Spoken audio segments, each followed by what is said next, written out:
자, 이번에 알아볼 내용은요, TFT LCD 동작 원리입니다. TFT LCD. 자, TFT 동작은 어떻게 되는가? 자, 우리가 게이트 라인에 전압을 인가합니다. 여기 보면 TFT가, 그죠? 방막형 트랜지스터로 구조되어 있죠? FET하고 마찬가지다. 게이트 라인에 전압을 인가하게 되면, 즉, 우리가 스위칭 ON을 해준 거죠. 그러면 TFT가 턴 온 되는 거죠. 턴 온 되면, 그 픽셀 신호에 전압이 인가가 되고 그 다음 액정 동작이 되고 화면 표시가 된다, 이렇게 얘기를 했죠. 그러니까 쉽게 말해서 뭐냐면 그 타이밍 컨트롤러에서 영상 데이터를, 디지털 영상 데이터를 아날로그 화소 전압으로 바꿔서 일단 소스 드라이버 IC에 공급하고 있는 거죠.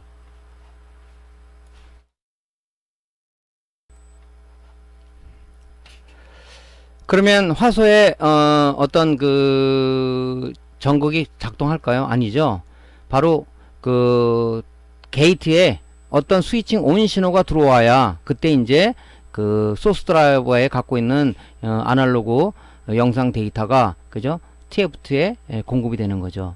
그래서 이 화면이, 화소가 켜지는 거죠. 그죠? 그렇게 구성이 되어 있죠. 자, 소스 드라이버는 조금 전에 말씀을 드렸지만 다시 한번 얘기한다면 소스 전극을 구동한다는 의미하고 데이터 신호 배선을 구동한다는 의미에서 소스 드라이버라는 그런 용어를 써요. 또 내지는 데이터 드라이버 IC라고 얘기하는 사람도 있습니다. 보통 소스 드라이버라는 얘기를 많이 쓰는데 이게 데이터, 영상 데이터를 소스 드라이버 IC에 공급한다 그랬죠. 소스 드라이버 IC에. 그래서 그걸 데이터 쪽을 공급한다 그래서 데이터 드라이버 IC라고 얘기를 합니다. 게이트 드라이버가 TFT에 펄스 신호를 인가해, 즉 스위칭 신호를 주게 되면, 그죠? 소스 드라이버는 신호선을 통해서 디지털화된 화상 데이터를 아날로그 화소 전압으로 변경해서 화소의 신호를 인가하는 역할을 한다. 그죠? 그러니까 이 게이트 드라이버에서 스위칭 신호가 주지를 않으면 화소가 켜지겠어요? 안 켜지겠죠? 그죠? 그래서 그 제어 신호 어디서 만들어준다? 타이밍 컨트롤에서 제어 신호를 주는 거죠. 자, 한 라인에, 여기 지금 보이시죠? 요렇게 한 라인에 턴 온 전압, 이 그 게이트 온 스위칭 신호를 주게 되면, 그죠? 여기다 온 주면 여기에 이제 소스 드라이브에 갖고 있는 화상 데이터가 한 라인에 딱 화면이 이렇게 나타나는 거죠. 이렇게 화소들이. 그 다음에 두 번째 신호를 타이밍 컨트롤에서 제어 신호를, 두 번째 제어 신호를 줬어요.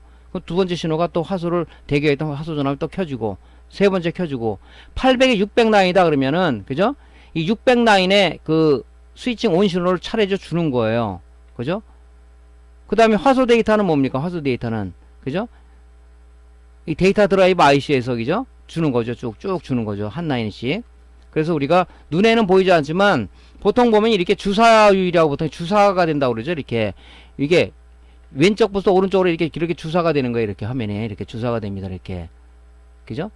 옛날에는 이 주사율이 낮은 것들은 화면에 이렇게 보면 이렇게 약간의 그 어떤 겹치는 현상 같은 게 보였어요. 요즘 그런 건 없죠. 그죠? 그 눈에 너무 빨리 가기 때문에 우리 눈에는 그냥 영상 하나가 나타나는 것처럼 보이는 거죠. 자, 이게 소스 드라이버 역할입니다. 그래서 쭉쭉쭉 열려서 여러 개 프레임이 정지 화상이 하나 생기면서 또 다시 이 동작을 함으로써 정지 영상이, 그죠? 이 뭡니까? 동화성처럼 보이는 거죠. 우리 눈에 그렇게 인식이 되는 거죠.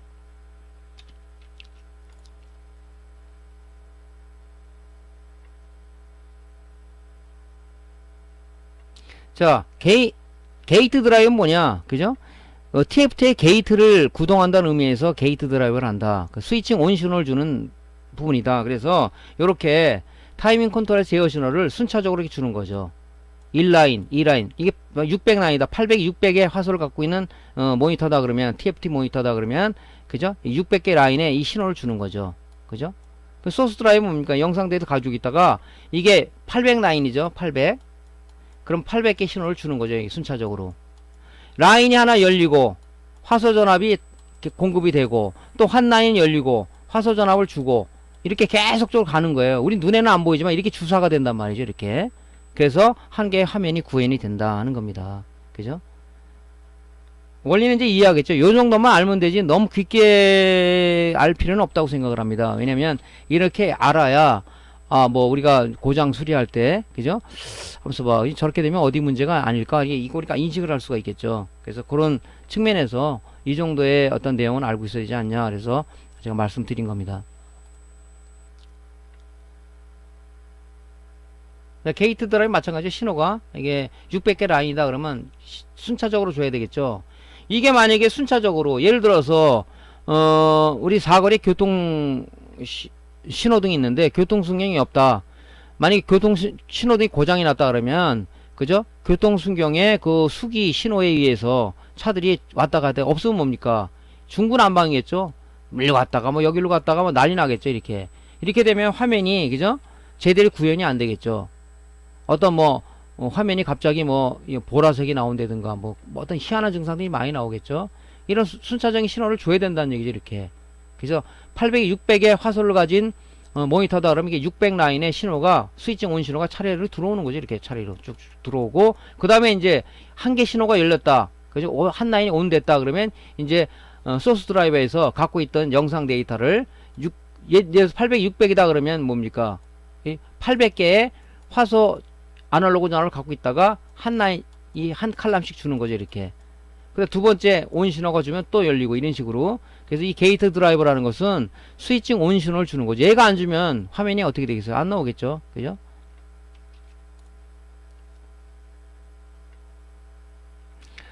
자, 패널을 구성하고 있는 중심 소자에 대해서 좀 알아보겠습니다. 패널을 구성하는 중심 소자는 뭐냐면 이 타이밍 컨트롤러라는 게 있죠. 타이밍 컨트롤러. 타이밍 컨트롤러는 뭐라고 그랬습니까? AD 보드에서 받은 그죠? LVDS 신호를 그죠? 화소를 우리가 켜주기 할 수 있는 그죠? LCD 구동칩 즉 LDI 칩이 인식할 수 있는 영상 정보로 바꿔주면서 화소를 컨트롤할 수 있는 그죠? 아까 게이트를 온 시켜준다 할 때 화소를 컨트롤할 수 있는 제어 신호를 만들어주는 게 바로 이 타이밍 컨트롤러다 하는 겁니다. 그죠? 그래서 이 패널 보드에서 굉장히 핵심 이 브레인 칩이라고 보시면 되겠죠. 이 CPU 마냥 이 두뇌 역할을 하는 거라고 보면 돼. 굉장히 중요한 칩이죠. 그죠? 그래서 보통 이 타이밍 컨트롤러는 3.3V의 VC 전선을 갖고 동작을 보통 합니다. 물론 뭐 모니터 인치수에 틀리겠지만 그래서 이 타이밍 컨트롤러를 보통 뭐 티콘 이렇게 얘기하죠. 우리 TV에서도 뭐 티콘 보드 얘기합니다. 이 티콘이라는 게 타이밍 컨트롤을 의미하는 겁니다. 자, 이 내용을 잠깐 보면 LCD 구동칩에 전송되는 데이터량을 조절하고 그죠? LCD 패널 각 채널에 붙어있는 LCD 드라이브 IC를 제어하고 있는 컨트롤 신호를 만들어주는 LCD 패널의 브레인 역할이라고 한다 이 얘기하죠. 그죠? 이렇게 중요하죠 이게. 자, 그 다음에 또 중요한 게 뭐냐면 자 여기서 신호를 만들어준다 그래서 어떤 액정이 켜질까요? 그렇지 않죠. 바로 여기 최종 말단에 있는 게 바로 이게 LDI 저 LCD 구동칩이라고 하죠. LCD 드라이브 IC. 요걸 뭐 DDI 칩이라고 보통 얘기도 하죠, 요즘은. 여기서 이제 뭡니까?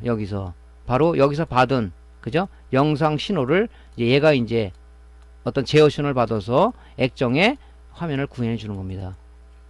그래서 LCD 구동칩은 보통 보면 3V에서 LCD 구동칩은 LDI 칩은 뭡니까? 소스 드라이버하고 게이트 드라이버 IC가 있다 그랬죠. 게이트 드라이버 IC는 보통 20에서 30V를 공급해 주는 거고 소스 드라이버는 보통 16에서 18V의 전압을 갖고 동작을 해요. 그죠? 그렇기 때문에 승합 회로가 있는 거죠. 그죠? 그래서 우리가 보통 게이트 드라이버를 로우, 그죠? 소스 드라이버를 칼럼이라고 그러죠. 칼럼. 그죠? 요걸 뭐 가로 세로로 뜻해서 이렇게 얘기를 하는 거죠. 그러니까 이 두 개의 어떤 그 소자는 굉장히 중요한 역할을 합니다. 중요한 역할을. 물론 뭐 전원부도 중요하겠지만.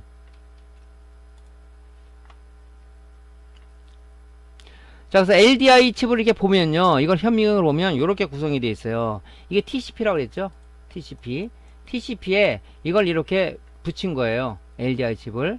영상칩을 지금 보시면 눈에 잘 안 보니 각 가단 회로들이 전부 이게 연결되어 있는 겁니다. 그죠? 그래서 여기 보면 이 패널 보드에 여기 이 PCB 회로하고 이 액정 그라스 이게 유리 재질이죠. 여기에 TCP라는 걸 갖다 이렇게 연결해 놓은 겁니다. 이거 붙일 때는 뭐를 써요? ACF라는 본드를 쓰는 거죠. ACF 테이프라는 게 있는데 양면 테이프 성질을 갖고 있는데 그건 뒤에서 설명을 드리겠습니다. 이렇게 붙어 있는 거죠. 그래서 액정 분해할 때 액정을 우리가 백라이트를 갈거나 분해할 때 요 부분을 굉장히 조심해서 다루는 부분이 바로 그거예요.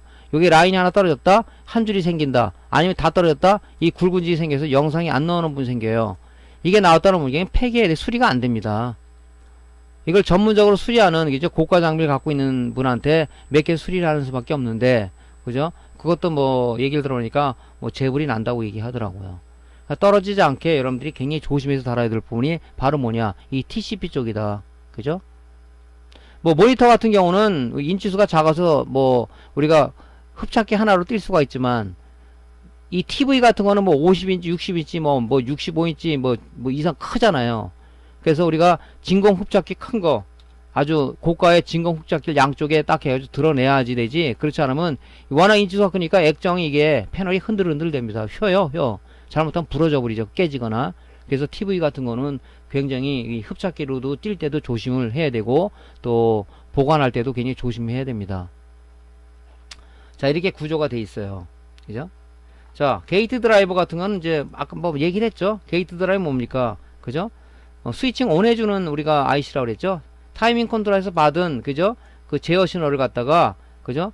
소스 드라이버, 즉 화소를 동작시킬 수 있는 스위칭 신호를 주는 거죠. 얘는 보통 30V 이상 먹게요. 대형 인치는 더 먹겠죠. 보통 우리 모니터에서는 보통 20에서 30V 사이가 들어갑니다. 그래서 그 신호를 만들어 주는 거고요. 스위칭 신호를 만들어 주는 부분이고, 이 소스 드라이버 뭡니까? 그 타이밍 컨트롤러에서, 그죠? 디지털 영상 데이터를 AD 보드로부터 받는 영상 데이터를 아날로그 화소 전압을 바꿔서, 그죠? TFT를 우리 켜주는 역할을 해주는 게 뭡니까? 이게 바로 소스 드라이브잖아요. 그죠? 그래서 얘는 뭐 보통 한 18V 사이로 전압을 만들어내는 거죠. 그 어디서 만들어낸다? 승합회로에서 만들어내는 거죠.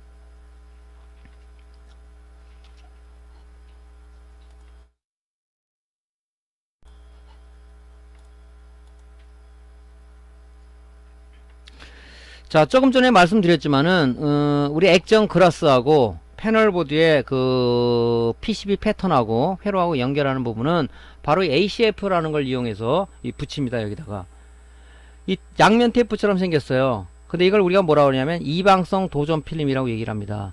즉 액정 그라스 부분하고 패널 쪽의 이 회로 부분을 우리가 이 TCP를 회로를 연결해주는 그 역할, 쉽게 말해서 납땜해주는 역할 해주는 게 바로 이 ACF입니다.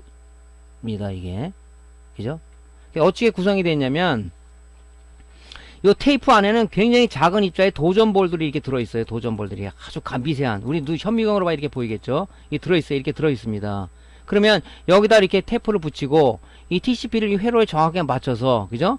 이 압력과 온도를 주게 되면, 요 PCB 회로에 되어 있는 요거는 이 인쇄 회로에는 이 도전볼이 녹아서 이 납땜이 되는 거예요.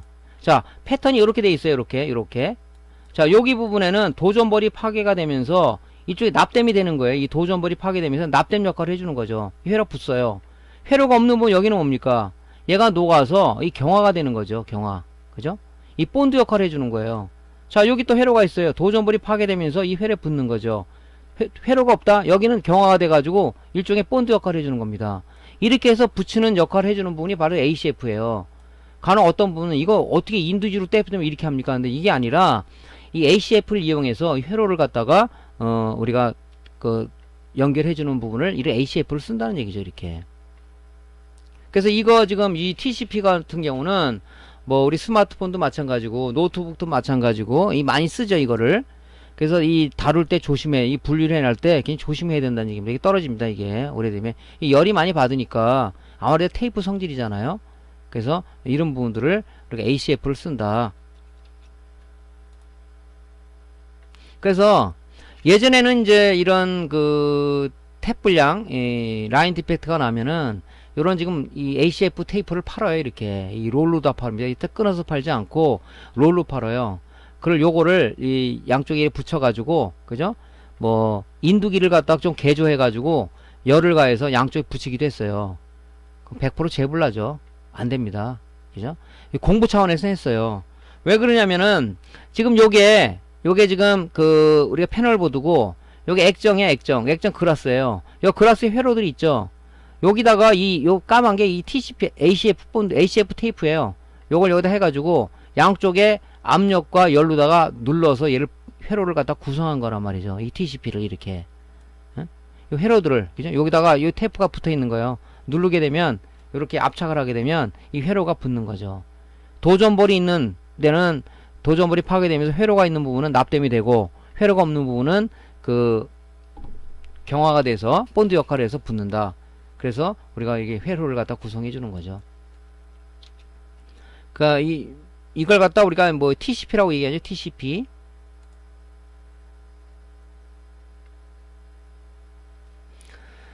자, 우리가 이제 뭐 타이밍 컨트롤러의 역할인가 하려면은 여러분이 데이터 시트를 좀 찾아봐야 되겠죠. 데이터 찾아보면은 뭐 어떤 역할 한다 하는 게 나와 있어요. 그래서 이런 것들도 한번 찾아보시고요.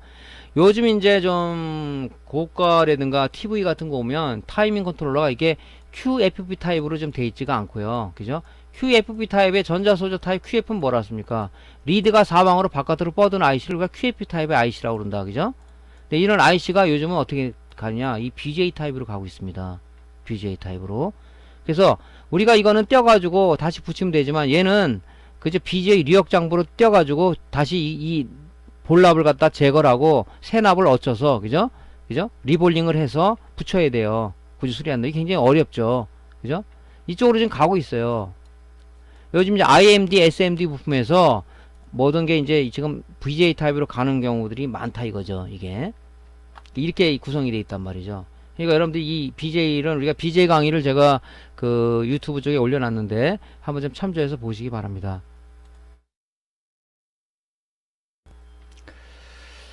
그래서 이제 수리를 입문하시는 분들은 이제 BJ 쪽도 여러분들이 좀 터치를 해봐야 된다는 생각이 듭니다. 그래서 요즘 TV 같은 걸 보면요, 이렇게 이 보드들이 예전에는 보통 보면 이렇게 전부 다 이렇게 뭐 QFP 타입 이렇게 붙어 있는데 요것들이 어떻게 변경되냐면 지금 이게 TV AD 보드예요. 이 BJ 타입으로 돼 있죠, 이게. 그죠?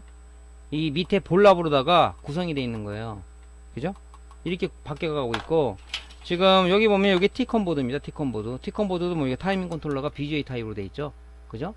여러분 메인 보드에서 이런 거 많이 봤을 거예요. 이렇게 돼 있다고요. 여러분들 이거 갖다 인두기나 열풍기를 뛸 수 있겠어요? 없다고요. 못 뜁니다 이거. BJ 장비를 떼어가지고 얘를 뜯어내서 그죠? 잔납을 제거하고 다시 리볼링 지그에 의해서 볼납을 새로 얹혀서 다시 붙여야 된다. 물론 뭐 여러분들이 그렇게 생각하겠지. 이거를 뭐 아예 같은 거 뭐 구해서 하면 되죠. 물론 뭐 그렇게 되겠지만 구할 수 없는 거다 이거. 굉장히 고가의 제품이고 이걸 구할 수가 없다. 그럼 어떻게 돼? 수리를 해야 되잖아요. 그죠? 물론 뭐 갖다 갈면 있는 제품이면 갈면 되겠지만 그렇지 않은 경우를 얘기하는. 그래서 우리가 이 수리하는 사람이 그래서 필요한 거죠. 그죠? 이렇게 돼 있단 말이죠. 이거를 갖다 여러분 초보자들이 하려 그러면 굉장히 어려워요. 그래서 제가 이제 BJ 쪽을 공부하라고 제가 유튜브 쪽에 강의를 올려놨으니까 한번 보세요. 아, 이게 BJ 작업이구나 하면 여러분들 많이 도움이 될 겁니다.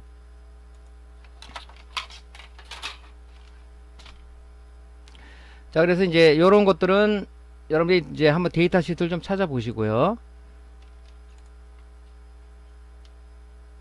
타이밍 컨트롤러의 이 핀맵이 많잖아요. 이게 QFP 타입이 되는데 굉장히 역할들이 많아요. 이게 뭐 핀이 어디로 가고. 사실 이런 것까지는 우리가 알 필요는 없습니다. 왜냐면 우리 뭐 설계자 입장이 아니기 때문에 타이밍이 어떤 역할을 한다 하면 안 되는 거지. 이거 복잡하게 알 필요는 없죠. 뭐 이런 구조를 가지고 있어요. 참조하라고 제가 말씀드리는 거고요. 자, DC 컨버터는 무슨 역할을 하는 걸 알겠죠? 보통 패널에 사용하는 것이 보통 뭐 3V에서 30V 이상을 요구를 하기 때문에 그 AD 보드로부터 받은 VCC 5V를 그죠? 이 승합회로를 통해서 저 DCC 컨버터 PWM이라고 그러죠? DCC 컨버터와 코일과 쇼트키 다이오드와 콘덴서를 통해서 우리가 다시 이 정류를 해서 쓰는 거죠. 그죠? 승합회로죠. 그래서 이 DCC 컨버터도 요렇게 모양이 이렇게 발이 이렇게 바깥으로 나온 게 있고 이 BJ 타입 비스무리하게 된 게 있어요. 아주 그런 거는 솔더링, 디솔더링 하기가 아주 까다롭습니다. 연습을 또 많이 해야 돼요. 그런 것들은. 지금 하나를 보여드리면 어떤 게 있냐면요. 반 BJ 타입으로 돼 있는 것들이 좀 있어요. 이런 것들은 여러분들이 굉장히 붙이기가 아주 난해합니다. 이게 어떤 거냐면 여기 좀 보면 이쪽에 승합회로인데요.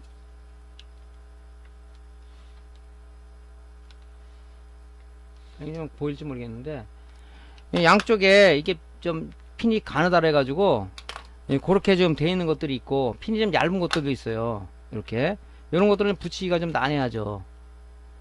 그죠? 칩도 작고 큰 것도 있지만 작은 것도 있어요.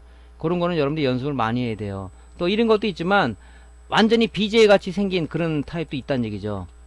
그래서 여러분들이 공부를 연습을 많이 하지 않으면 그런 것들은 떼었다 붙이기가 어려워요. DCG 컴퓨터의 PWM도 자주 나가는 소자 중에 하나죠. 패널보드에서. 그죠?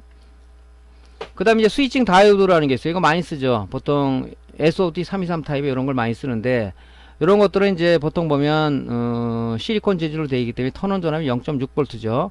우리가 다이오드는 두 가지 형태가 있다고 그랬죠. 스위칭 다이오드, 일반 실리콘 재질의 다이오드하고 게리마늄 재질의 쇼트키 다이오드가 있다. 그죠? 두 가지를 쓴다 그랬죠.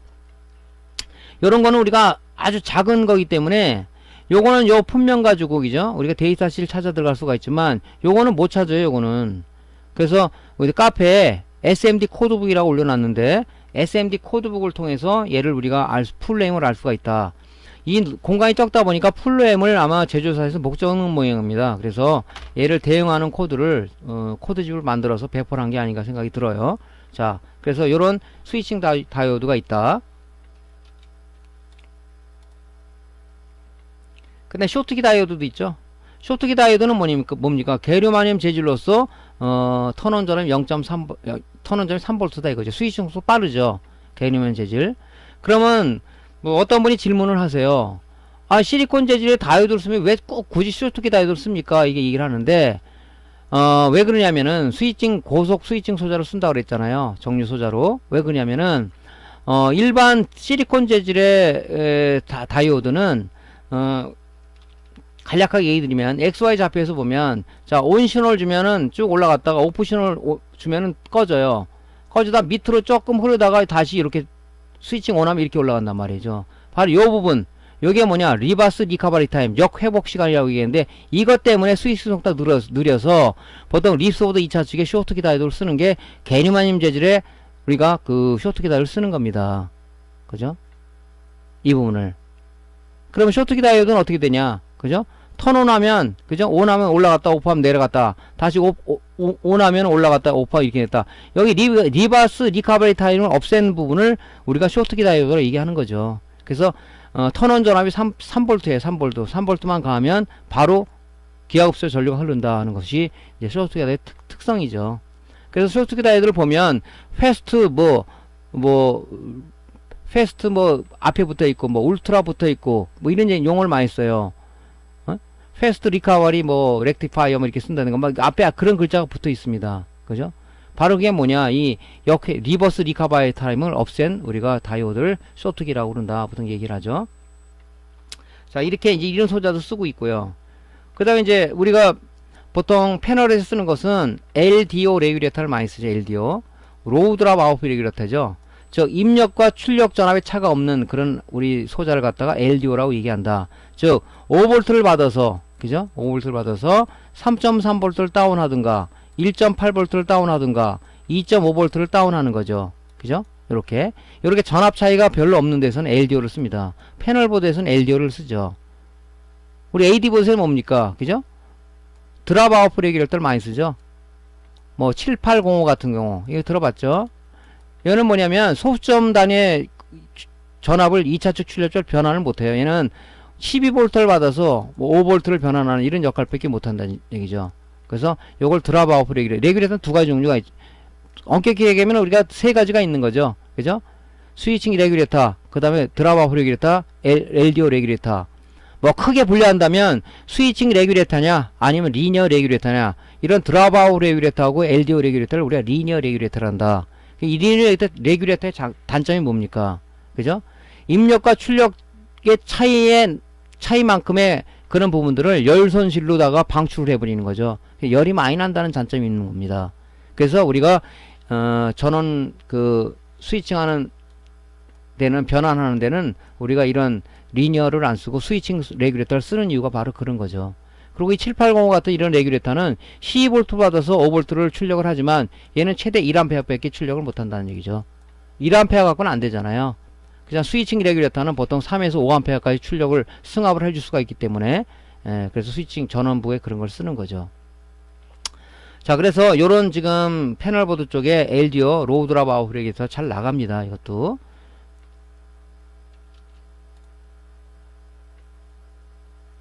뭐 실리콘 다이오드가 조금 전에 말씀드린 게리마늄 다이오드 특성을 좀 얘기한다면 바로 이런 거죠. 자, 실리콘 재질의 그 다이오드는 턴온 전압 0.6V다. 무슨 얘기냐면, 자, 이게 0V라는 시점이에요, 여기서. 0.1V, 0.4V, 5V까지 안 흐르다가 0.6V를 가해줬더니 기하급수의 전류가 흐르더라. 이것이 실리콘 다이오드의 특성 곡선입니다. 자, 쇼트키 다이오드는 게리마늄 재질로 되어 있다고 그랬어요. 턴온 전압 0.3V입니다. 0.3V를 가했더니, 자, 0.1V 안 흐르다가 0.2 안 흐르다가 0.3V 가했더니 기하급수의 전류가 흐르더라. 이것이 그 게리마늄 재질 쇼트키 다이오드 특성이죠. 그러면서 뭡니까? 우리가 오프 했을 때 역방향으로 흐르는 리버스 리커버리 타임을 제거한 그 부분이 바로 쇼트키 다이오드의 특성을 가지고 있다는 얘기죠. 그러면 우리가 일반 제너 다이오드는 뭐냐? 제너 다이오드는 역방향 특성을 이용한 거죠. 역방향 특성을. 역방향으로 전압을 가해줬더니 어떤 일정한 전압하에서 항상 일정한 전압을 유지시켜 주더라. 자, 제너 다이오드의 정의는 뭡니까? 온도와 부하 변동에 관계없이 항상 일정한 전류를 공급해주는 정전압 소자라고 보통 제가 강의 때 말씀드렸죠. 자, 이 재질에 따라서 10V형이 있고 18V형이 있고 뭐 있습니다. 자, 10V형이라고 제너를 한다면 50V를 가해줘도 10V, 뭐 60V를 가해줘도 10V, 그죠? 뭐 3V를 가지면 여기 3V만 나오겠죠. 그죠? 어떤 외부 전압 변동에 되더라도 얘는 항상 이 재질에 따라서 일정한 전압을 유지시켜 주기 때문에 특히 이제 아주 정확한 전압을 공급해 주는 부분에 바로 제너 다이오드를 통해서 들어가는 거죠. 어느 부분에 이걸 많이 쓰냐면 우리 립스보드에 보면 스위칭 단계에 보면 PWM 쪽에 VC 전압 공급할 때 이 제너 다이오드를 통해서 콘덴사를 거쳐서 콘덴사가 뭐 47 마이크로 조그만 거 있죠. 이게 뭐 우리가 PWM 콘덴사인데 전압 공급의 콘덴사인데 걔를 통해서 이제 PWM VCC가 공급되는 거죠. 그죠? 이때 많이 씁니다. 근데 이게 너무 많이 높은 전압 가해주면은, 그죠? 이 다이오드도, 뭐, 제너 다이오드든, 그죠? 뭐 이런 실리콘 다이오드는 파괴가 되겠죠. 그리고 우리 에버란치, 전자사태 현상이라고 얘기를 하는데, 그 현상이 일어나겠죠. 그죠? 안 나가는 게 아니라, 어느 정도의 전압은 그렇게 감안을 한다 이거지. 그죠? 그게 이 다이오드의 그 특성이에요. 요 밑에 보면 아까 요 부분이 바로 리버스 리커버리 타임이라고요. 오프 했을 때, 그죠? 밑으로다가 이만큼 흐른다는 얘기지. 그래? 그래서, 우리가, 2차 측에는 보통 쇼트키 다이오드를 쓴다. 그런 얘기를 했죠. 자, 제너 다이오드에서 주의할 점이 뭡니까? 회로가 이렇게 플러스하고 마이너스 회로가 있다면, 항상 회로의 역방향 특성을 이용한 거니까, 제너 다이오드는 반대로 연결이 되어 있죠. 여기는 마이너스를 연결해주고, 그죠? 여기는 플러스를 연결해줘야 되겠죠? 제너 다이오드를 이렇게. 그죠? 이 역방향 특성이 이용한 거잖아요. 어떤 사람이 이걸 정방향으로 연결한 사람이 있어요, 이거를. 이거 쇼트죠, 이거는. 그죠? 왜? 자, 여기다가 이렇게 다뤘다 가정해 봅시다, 이렇게. 이렇게. 이거 어떻게 되겠어요?